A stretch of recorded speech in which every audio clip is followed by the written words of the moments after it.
watu wa sinema mingi hapa, tokeni hapa niongee na hao wanafunzi.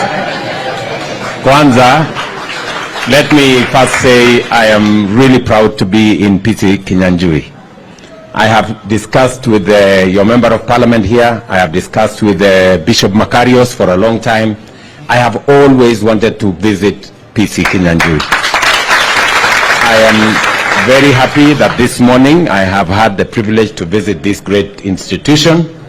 I am also very happy that the community here and the teaching staff have given you an opportunity through this Jitume lab. And as Dennis has said, we may need more computers. So KJ, next month, this is April, please, I will give you another 100 computers to be brought here, so that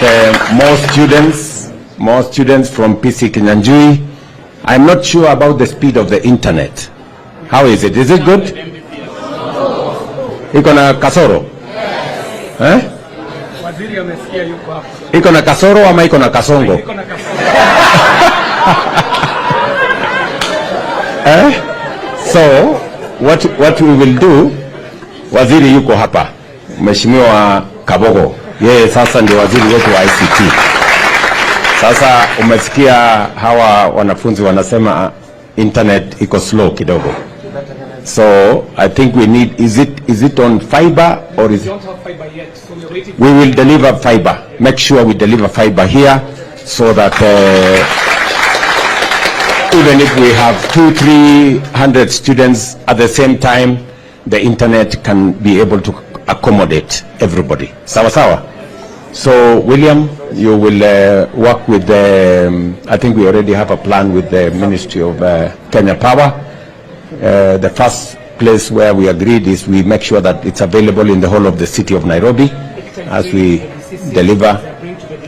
Yeah. And you are privileged as the people of Dagoretti South that your member of parliament is the chair of the ICT committee in parliament. So we will do the needful. We have already deployed resources to make sure that we have enough tutors. I hear somebody here tell me maybe there could be a problem with tutors. We will make sure that there are enough tutors to make sure that even those who are trained on ICT, who can help you understand how to use the computers and how to monetize your training, we will make sure that that is also available. Otherwise, nimefurahi sana kufika hapa. I wish you guys the very best, and we will do our best to make sure that we give each and every one of you a chance, right? A chance.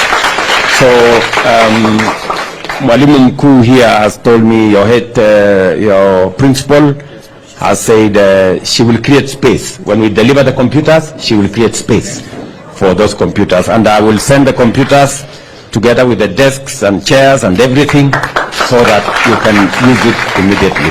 Sawa sawa.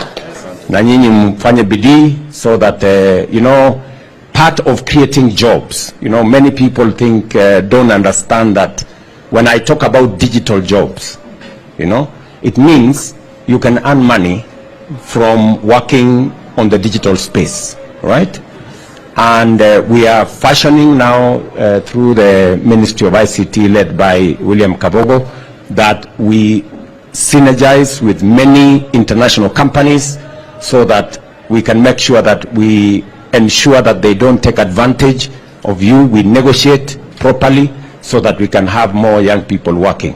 In fact, we are rolling out 1,450 ICT hubs across Kenya.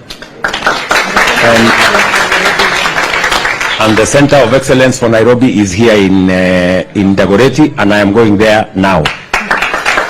And that will make sure that we have 150,000 computers around Kenya. So we will have more of you monetizing that space, learning how to undertake tasks and do stuff as we try and create additional jobs for young people of Kenya. Sawa sawa. So tutashirikiana hivyo na nawatakia heri. Thank you very much. That is our French program that is here. So we also have a collaboration with the French embassy, and they have built us a resource center. Yes.